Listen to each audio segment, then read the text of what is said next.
Jake Martinez adjusted his formal diplomatic uniform one last time before entering the grand meeting chamber. The room was unlike anything he had ever seen. Walls made of living crystal hummed with soft music. Plants that glowed with their own. Light grew from the ceiling. Strange floating orbs of pure energy danced in the air above his head. Today marked the most important day in human history. After 3 years of careful communication through radio signals and mathematical formulas, humanity would finally meet the Galactic Council of Elder Races face to face. Jake had trained for this moment his entire career, but nothing could have prepared him for what he was about to witness. The first delegate he saw made his breath catch in his throat. The Vorthak representative stood 8 feet tall, its body made entirely of living purple crystal. Light moved through its form like lightning trapped in glass. When it spoke, the words came not from a mouth, but from vibrations in the crystal itself. "Human delegate," the creature said, its voice like wind chimes in a gentle breeze. "We welcome you to our council. I am Senior Diplomat Krexval of the Vorthak Crystalline Collective." Jake bowed respectfully. "Thank you for this honor. I am Ambassador Jake Martinez, representing all of humanity." The second delegate floated toward them, a being of pure golden light that hurt to look at directly. The luminary had no solid form at all, just consciousness made of energy. "We are curious about your species," it said, its voice like distant thunder. "You are the first predator race we have encountered that developed space travel." Jake felt confused by the word predator, but he smiled politely. "We're honored to meet you as well." The third delegate clicked and chittered as it approached. The Kethmori looked like a giant mantis made of silver metal. Its compound eyes reflected everything in the room like 1,000 tiny mirrors.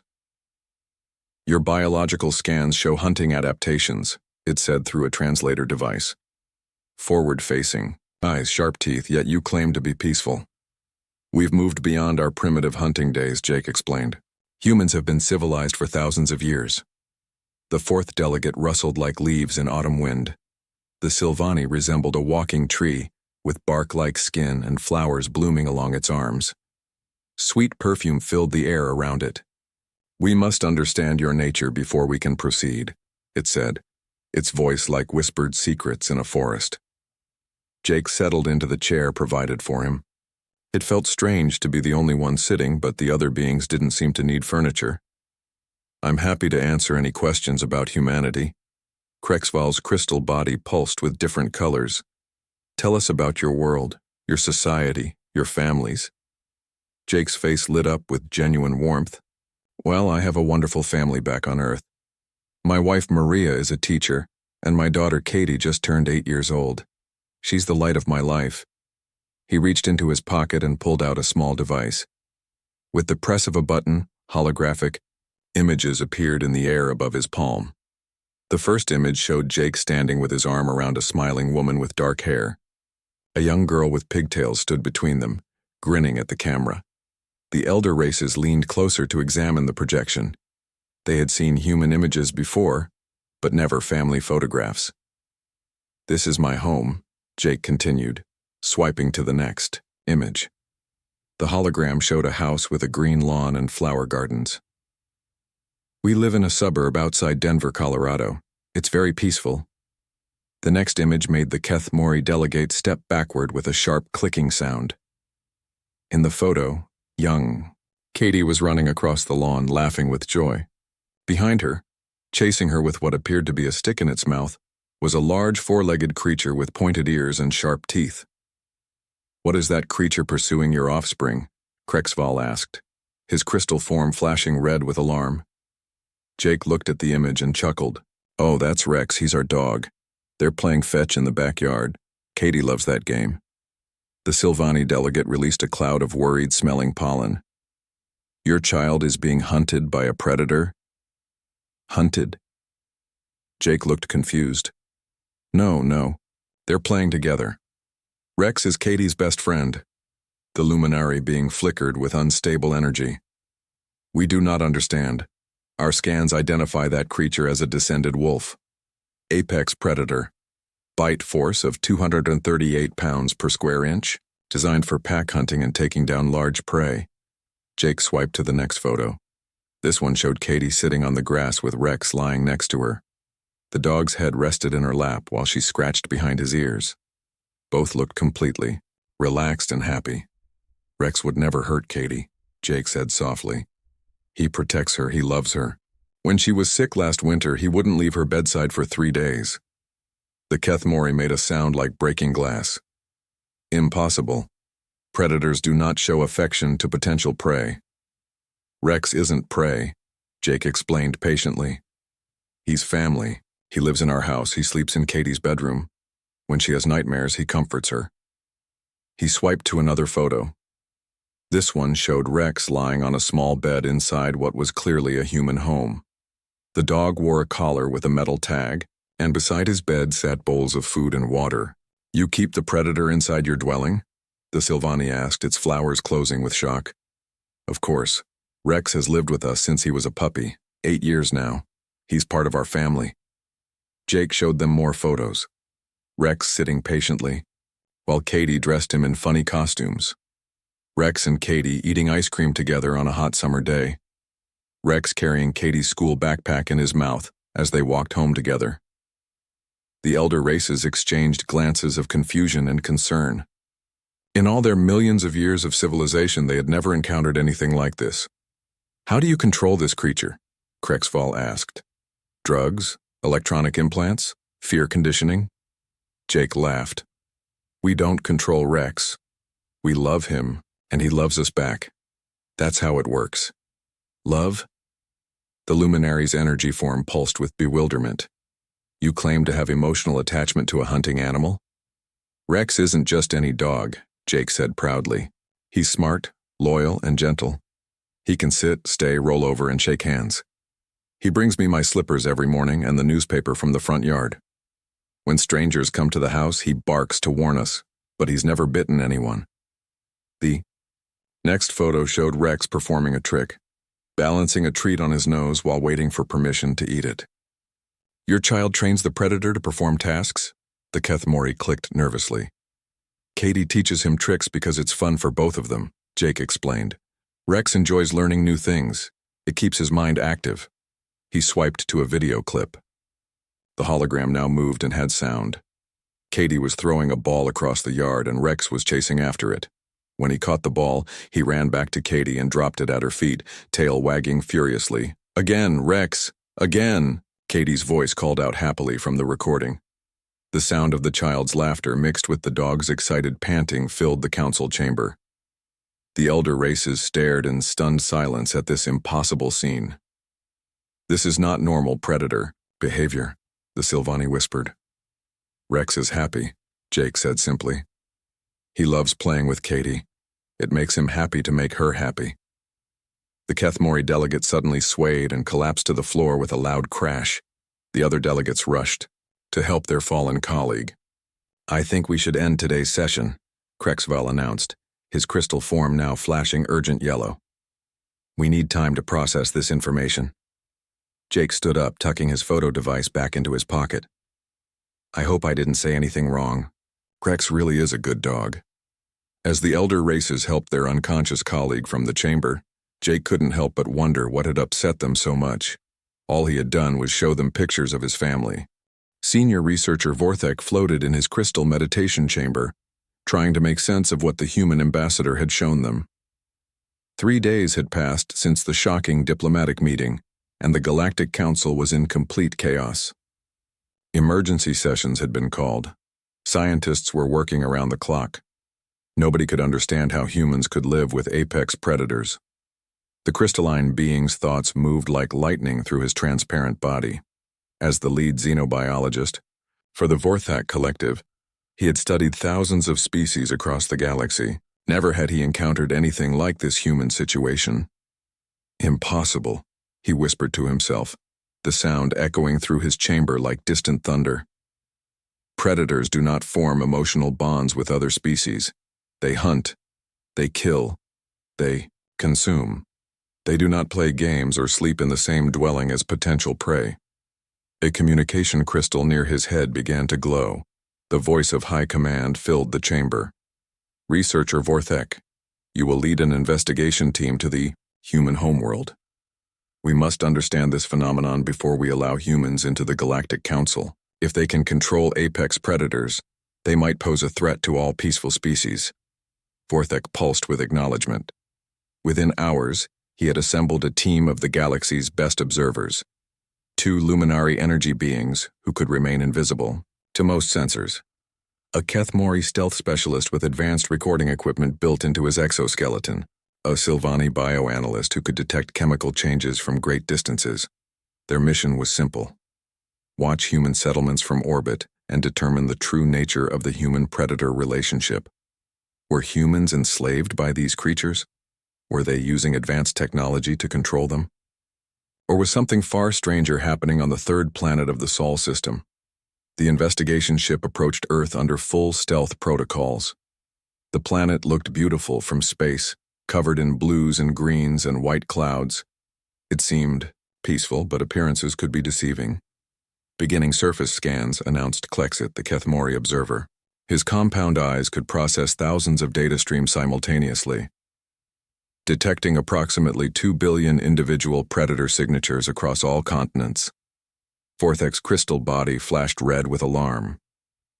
2 billion predators? How many humans are there? Approximately 8 billion human signatures, Klexit replied.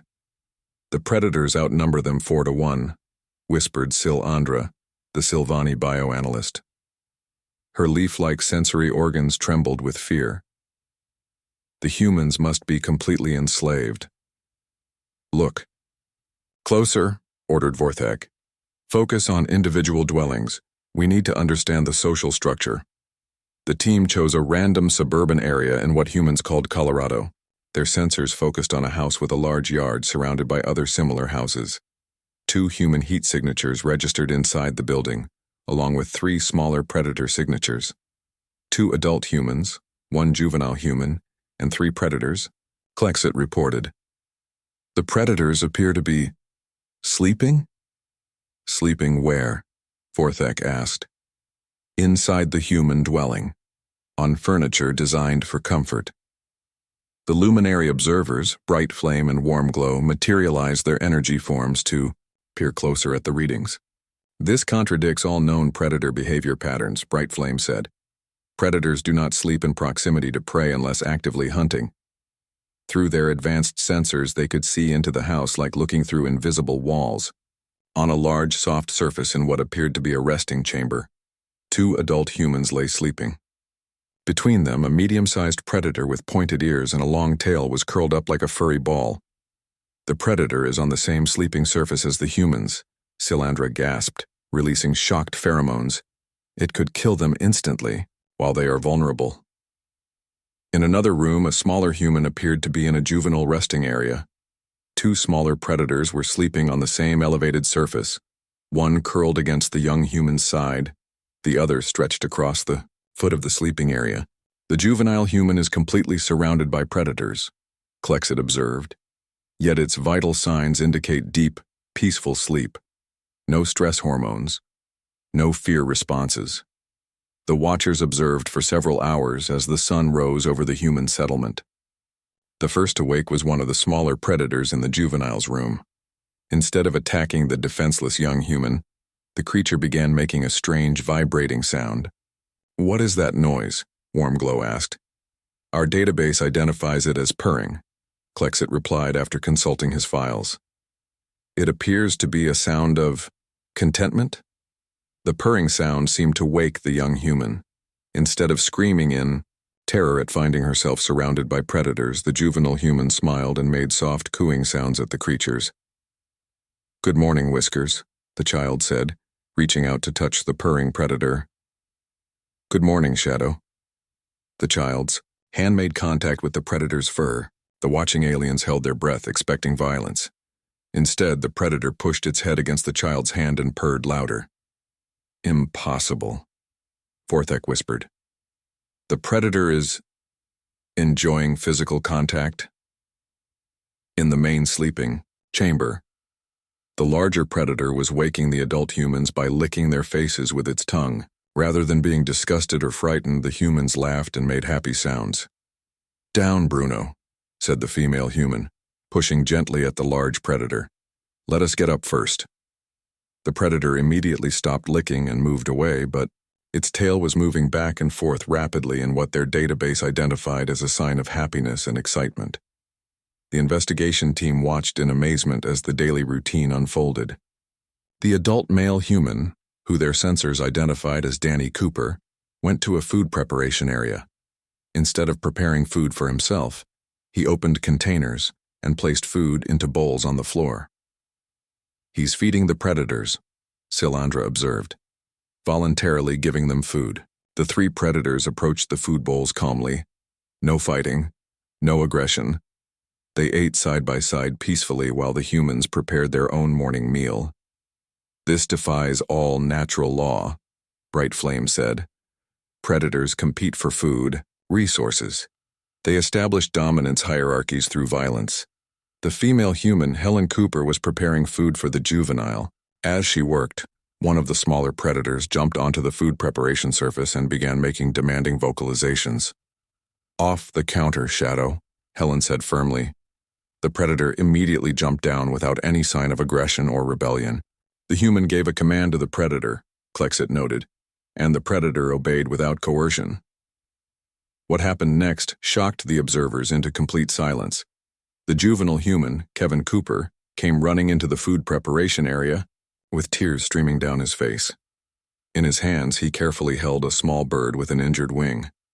Mom, Dad, I found this bird in the yard, Kevin cried. I think Bruno accidentally hurt it when he was playing. Can we help it? The two adult humans immediately stopped what they were doing and gathered around the injured bird. Danny examined the tiny creature with gentle hands, while Helen found a small box and soft cloth to make it comfortable. We need to take it to Dr. Martinez right away, Danny said. She'll know how to fix its wing. The family quickly gathered their belongings and placed the injured bird in a safe carrier. The three predators followed them to the transportation vehicle, apparently understanding that they were going somewhere. As the family drove away, Vorthek processed what he had witnessed. Not only were the humans living peacefully with apex predators, they were also rescuing and caring for prey animals. The behavior made no sense according to any biological model in the galactic database. Continue observation of other human settlements, he ordered his team. We need more data before we can form any conclusions. For the next several days, they watched dozens of human families. Every single one showed the same impossible patterns. Humans feeding predators by choice. Predators protecting human children. Humans and predators sleeping together, playing together, even showing what could only be described as affection for each other. They observed humans taking their predators to special medical facilities when they were sick or injured. They watched humans teaching predator offspring to perform complex behaviors through patience and rewards rather than fear or violence. They saw elderly humans whose predator companions helped them walk and provided emotional support. Most shocking of all, they witnessed scenes of genuine grief when old predators died peacefully, and scenes of joy when new predator offspring joined human families. Send an emergency report to High Command, Vorthek finally ordered. We need xenopsychologists, not just xenobiologists. What we're observing here isn't just unusual behavior. It's a complete redefinition of what we thought we knew about predator-prey relationships. As their report traveled back to the Galactic Council, the investigation team continued their observations. Each day brought new impossibilities. Each observation challenged everything they thought they understood about life in the universe.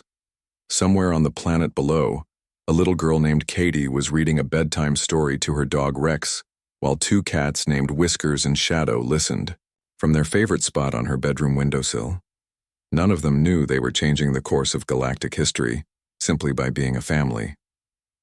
Dr. Sarah Kim stood in the observation deck of Kepler Station, watching Earth turn slowly below. She had received the strangest request of her career 3 days ago. The Galactic Council wanted her to explain something that seemed impossible, even to her trained scientific mind. As humanity's leading xenobiologist, Sarah had spent 15 years studying alien life forms. She understood how different species evolved, how they survived, and how they interacted with their environments. But the questions the elder races were asking made her realize that humans might be the strangest species in the galaxy. The communication. A-ray chimed softly. Sarah straightened her white lab coat and activated the holographic projector. 4 alien forms materialized before her, each one representing millions of years of evolution along completely different paths than humanity. Dr. Kim, spoke Vorthek, his crystal body pulsing with nervous purple light. Thank you for agreeing to this consultation. We have observed behaviors on your planet that contradict everything we understand about biological science. Sarah nodded. Politely. I've read your reports. I understand you have questions about human relationships with domestic animals. Domestic animals, repeated Silandra, the plant-like Silvani. Her flowers released confused-smelling chemicals. Our translators struggle with this term. You mean enslaved predators? Not enslaved, Sarah said gently. Domesticated. It means we formed partnerships with other species over thousands of generations. They've changed and we've changed together. The luminary being called Bright Flame flickered with unstable energy. Impossible. Predators cannot change their fundamental nature. They are designed by evolution to hunt and kill. Sarah activated her holographic display. The image showed a timeline stretching back over 15,000 years. Let me show you how it really happened. This is the story of dogs and humans. The first image showed primitive humans living in caves and hunting with stone tools. In the background, wolf packs roamed the same territories. Our ancestors and wolves lived in similar ways, Sarah explained. Both species hunted in groups. Both cared for their young. Both had complex social structures with leaders and followers. The timeline moved forward, showing the first tentative meetings between humans and wolves. Some wolves were less afraid of humans than others. They came closer to our camps looking for scraps of food. The humans discovered that these wolves could help them hunt more effectively. Klexit, the insectoid Kethmori, made clicking sounds of disbelief. Cooperation between predator species is extremely rare. It almost never happens. But it did happen, Sarah continued. The wolves that worked best with humans had certain traits. They were smarter, more social, less aggressive toward humans. Over hundreds of generations, humans chose to keep and breed the wolves with these helpful traits. The timeline showed the gradual changes. Wolves with shorter snouts, floppy ears, and wagging tails. Their faces became more expressive, their voices more varied. The wolves were changing too, Sarah explained. The ones that could communicate better with humans survived and had more offspring. The ones that formed stronger bonds with human families were fed better and protected more. You speak of breeding, Vorthek said, his crystal form flashing with confusion. Humans controlled reproduction of these predators? Not controlled, Sarah corrected. Selected. Humans chose which wolves could have babies based on which ones made the best companions. Over time, this created dogs, which are very different from their wolf ancestors. She showed comparative images of wolves and modern dogs side by side. Dogs have smaller brains than wolves, but the parts responsible for reading human emotions and expressions are larger. Dogs have enhanced abilities to understand human gestures, voice tones, and facial expressions. The Silvani delegate rustled her leaves nervously. You bred predators to be more effective at manipulating humans? Sarah laughed. Actually, the opposite. We bred them to love us more effectively. Watch this. The hologram showed a series of experiments. Human researchers pointed at hidden food, while dogs and wolves watched. The dogs immediately understood the pointing gesture and found the food. The wolves ignored the pointing completely. Dogs evolved to pay attention to humans, Sarah explained. They read our body language better than we do ourselves. They can tell when we're sad, happy, angry, or scared just by looking at our faces. This is disturbing, Bright Flame said, its energy form pulsing with worry. You created predators specifically designed to understand and manipulate human emotions. Not manipulate, Sarah said firmly. To connect with. Let me show you what I mean. The next series of holograms showed therapy dogs in hospitals. Ancient golden retrievers lying calmly beside sick children, their presence lowering the children's heart rates and stress hormones. Guide dogs leading blind humans safely through busy streets. Search and rescue dogs finding lost people in disasters. These dogs could hurt humans easily, Sarah pointed out. They're strong enough and have sharp enough teeth, but they choose not to. They choose to help instead. She showed video of a German shepherd named Max working with police officers. The dog tracked criminals by scent, found hidden drugs, and protected his human partner from danger. Wait, Klexit clicked in confusion. This predator is helping humans capture other humans? Max's loyalty is to his human partner, Officer Johnson, Sarah explained. Dogs form such strong bonds with their humans that they'll risk their own lives to protect them. The hologram changed to show Max at home with Officer Johnson's family. The same powerful dog that apprehended dangerous criminals was now lying on his back, while Johnson's 3-year-old daughter painted his toenails with bright pink polish. The same predator? Silandra asked, her flowers closing with shock. It can distinguish between different humans and adjust its behavior accordingly? Dogs understand family, Sarah said simply. They know who belongs to their pack and who doesn't. They'll be fierce guardians against threats, but gentle companions with their loved ones. She showed more examples. A tiny chihuahua barking aggressively at strangers approaching its owner's house, then moments later licking a baby's face with infinite gentleness. A massive mastiff allowing a toddler to use it as a pillow, even though the dog weighed more than the child's father. The size and strength differences don't matter, Sarah continued. The emotional bond is what matters. Dogs have evolved to consider human families as their own pack families. Vorthex's crystal body had shifted to deep blue, indicating deep thought. You mentioned other species, the smaller predators we observed. Cats, Sarah said, switching to new holograms. Their story is different but equally remarkable. Cats essentially domesticated themselves. The timeline showed ancient Egypt and the first granaries where humans stored wheat and barley. When humans started farming, we stored large amounts of grain. This attracted rodents, which attracted wild cats. The cats that were comfortable around humans could hunt the rodents without being chased away. So humans tolerated the cats because they provided pest control services, Bright Flame asked. At first, yes. But something unexpected happened. Humans began to enjoy the cats' company.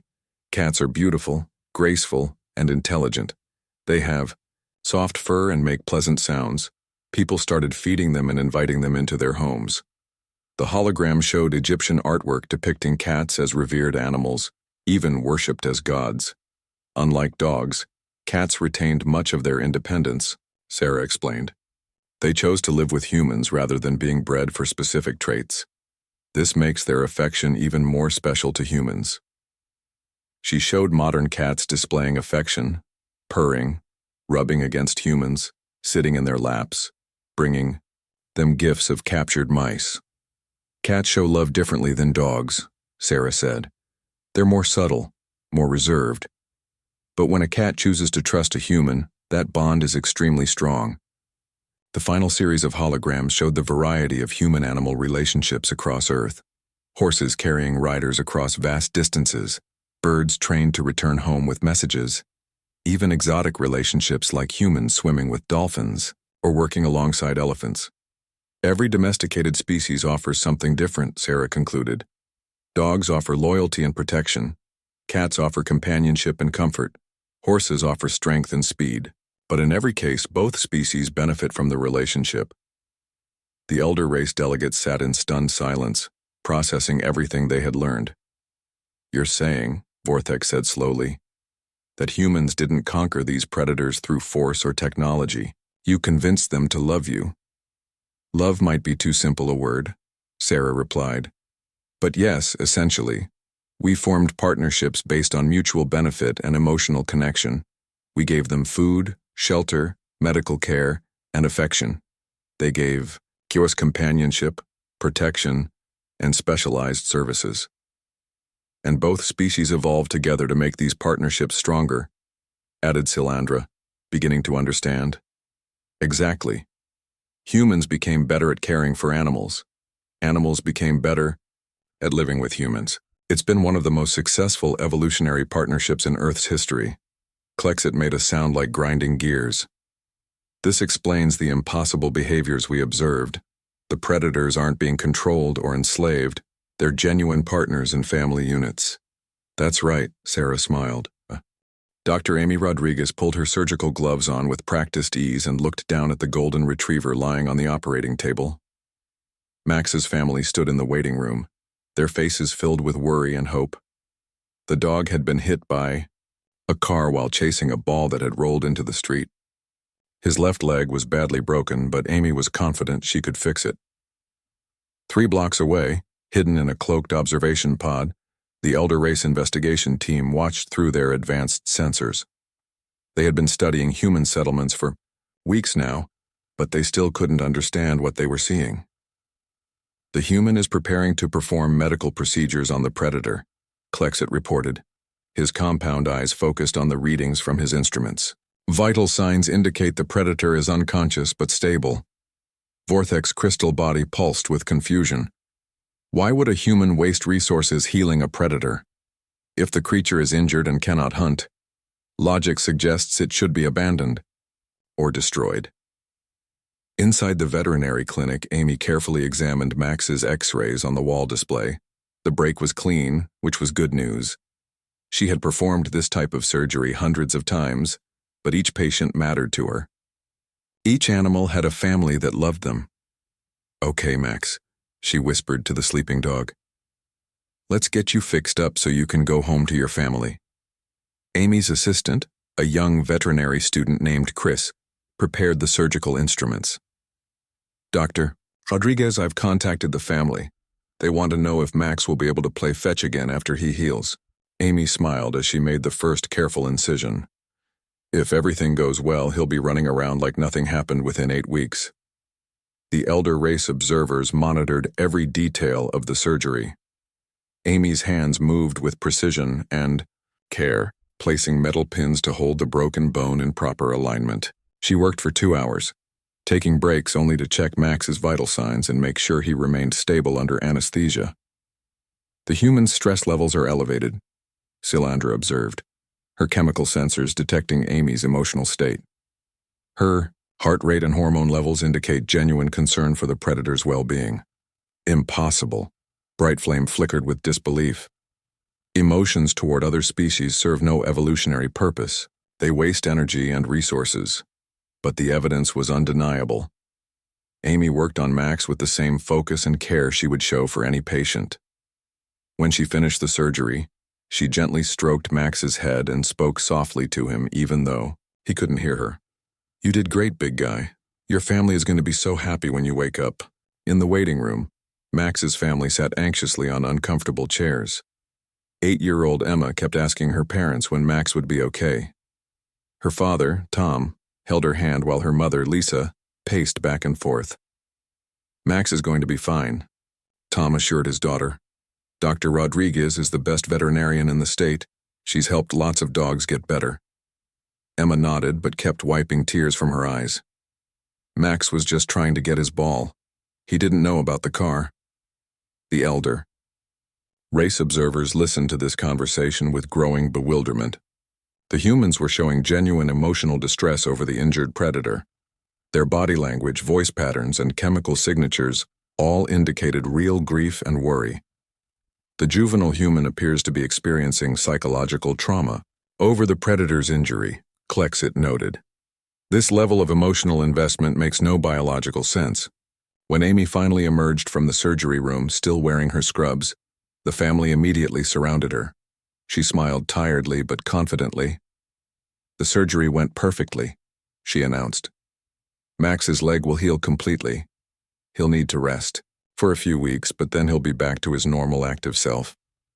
Emma burst into tears of relief and hugged Amy tightly. Lisa and Tom both thanked the veterinarian repeatedly, their voices filled with gratitude. "Can we see him?" Emma asked. "Hopefully. He's still waking up from the anesthesia," Amy explained gently. "But you can sit with him while he recovers. Sometimes familiar voices help patients wake up more peacefully." The family followed Amy into the recovery room where Max lay on a soft blanket, his leg wrapped in protective bandages. Emma immediately sat beside him and began talking softly. "Hi, Max, it's me. Mom and Dad are here too. Dr. Rodriguez fixed your leg all better. You're going to be okay."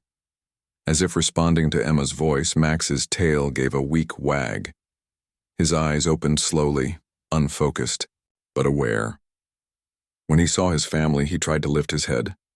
"Easy, boy," Tom said, gently steadying Max. "Just rest. We're here." The elder race observers recorded every moment of this reunion. The emotional connection between the humans and the predator was unlike anything in their databases. The predator seemed to draw comfort from the humans' presence, and the humans showed obvious relief at the predator's recovery. Over the following days, they continued to observe Amy's veterinary practice. She treated dozens of animals every day, each one receiving the same level of care and attention.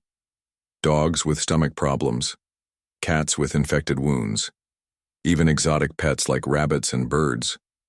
But what truly amazed the observers was Amy's emotional response to her work. When a surgery went well, she showed genuine happiness. When an animal was too sick to save, she cried real tears. She comforted grieving pet owners as if she understood their pain personally.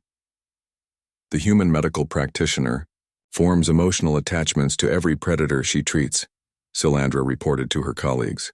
Her stress levels spike when patients are in critical condition. She experiences measurable relief when treatments succeed. One morning, the observers watched Amy arrive at her clinic to find a cardboard box by the front door. Inside were 3 tiny kittens barely old enough to open their eyes. A note attached to the box read, "Please help these babies. I found them, but can't keep them." Amy immediately brought the kittens inside and began examining them. They were undernourished and cold, likely abandoned by their mother. Most predator species would leave such weak offspring to die, but Amy spent the next several hours feeding them with tiny bottles and warming them under heat lamps. She's investing significant time and resources in predators that aren't even connected to her family unit, Vorthek observed. These kittens provide no benefit to her survival or reproduction. Amy named the 3 kittens Tiger, Patches, and Midnight.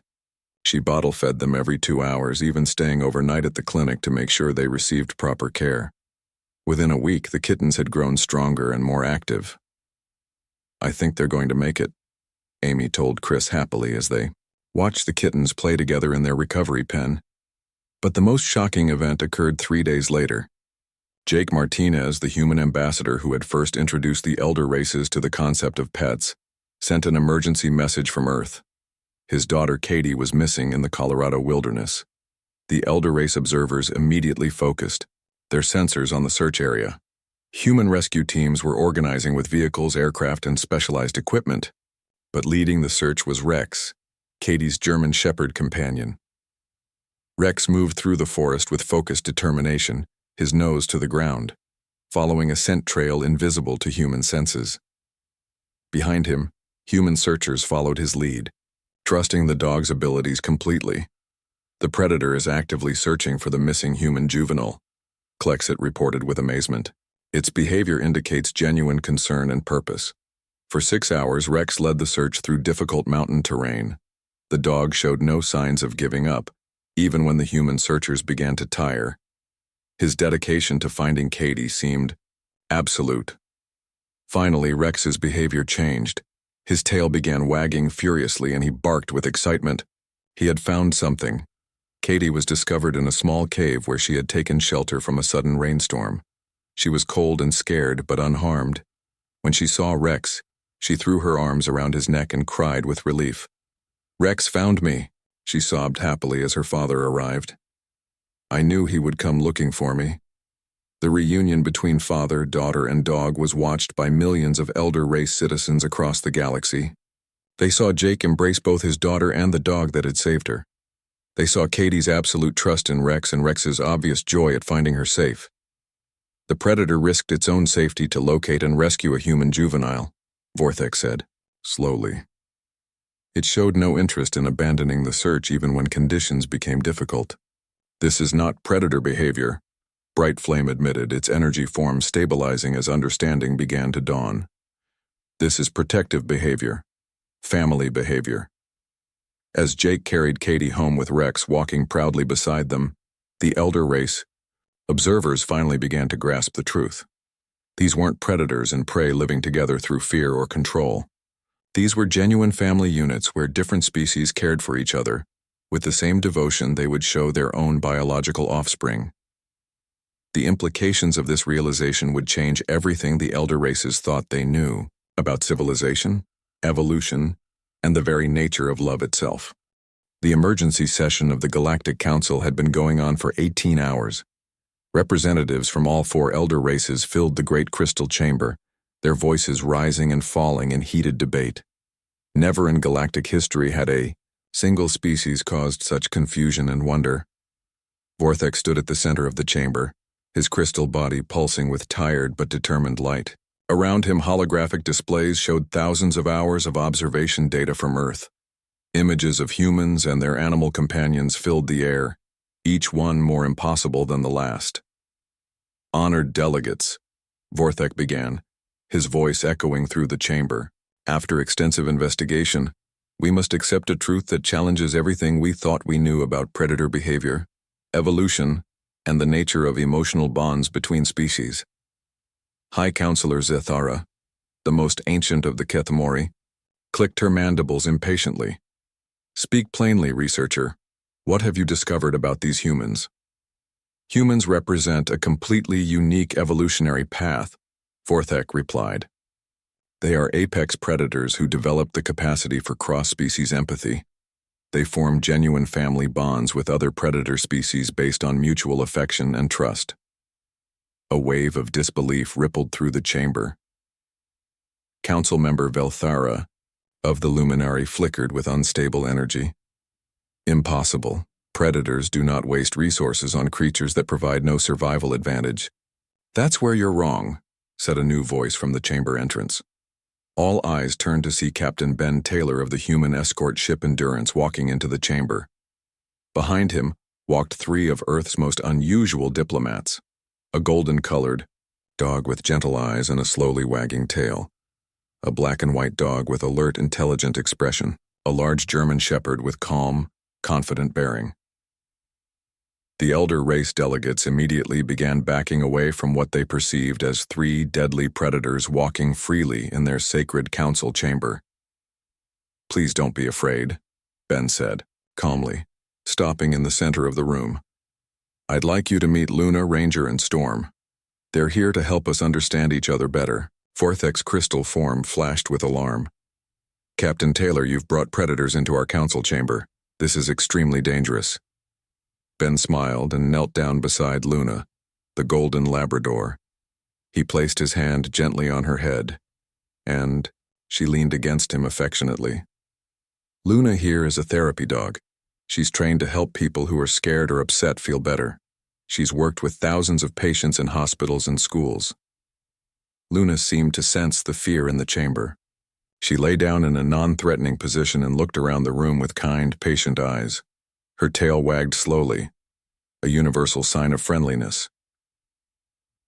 Watch her body language, Ben continued.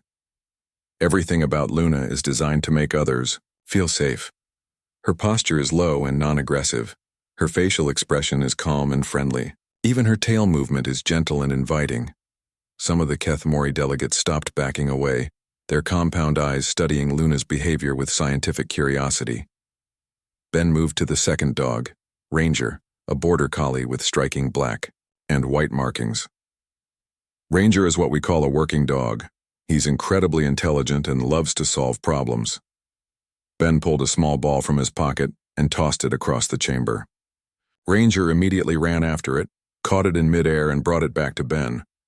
But instead of keeping the ball, Ranger dropped it at the feet now of Counselor Zethara. The ancient Kethmori looked down at the ball in confusion. Ranger sat, politely his head tilted to one side, waiting expectantly. He wants you to throw it, Ben explained with a grin. Ranger loves games and he's trying to include you in his play. Hesitantly, using one of her delicate manipulator arms, Zethara picked up the ball and tossed it weakly across the chamber. Ranger bounded after it joyfully and brought it back to her again. Remarkable. Zathara clicked softly. The predator is playing with me? Dogs love to play, Ben said. It's one of their most endearing qualities. They find joy in simple things and want to share that joy with others. The third dog, Storm, was the largest and most impressive. His German Shepherd heritage showed in his alert ears and confident stance. Unlike the other two dogs, Storm remained sitting calmly beside Ben, his eyes scanning the chamber with protective awareness. Storm is a protection dog, Ben explained. He's trained to keep people safe. Right now he's doing something called reading the room. He's using all his senses to make sure there are no threats to anyone here. As if to demonstrate, Storm's ears perked up, and he looked toward one of the chamber entrances. A moment later, Jake Martinez entered the chamber with his daughter Katie beside him. Katie ran straight to Storm and threw her arms around his neck. The massive dog, who could easily have hurt the small child, instead became as gentle as a lamb. He nuzzled Katie's face and his tail wagged with pure happiness. This is the same dog who found Katie when she was lost in the mountains, Ben announced to the chamber. He tracked her for 6 hours through difficult terrain and never gave up, until she was safe. The elder race delegates watched in amazement as Katie played with all 3 dogs. She commanded them to sit, stay, and perform tricks. Each dog obeyed happily, clearly enjoying the interaction with the young human. These predators could harm the juvenile human effortlessly, observed Council Member Selethus of the Silvani. Yet they show nothing but gentleness and protection toward her. That's the miracle of domestication, Jake said, stepping forward. These dogs don't see Katie as prey, they see her as family. They would die to protect her, just as she would do anything to keep them safe. To prove his point, Jake asked Katie to sit in the center of the chamber, surrounded by the 3 dogs. Storm positioned himself behind her like a guardian. Luna lay beside her, offering comfort. Ranger sat at attention, ready to play or work as needed. This is a human family unit. That includes multiple species, Jake explained.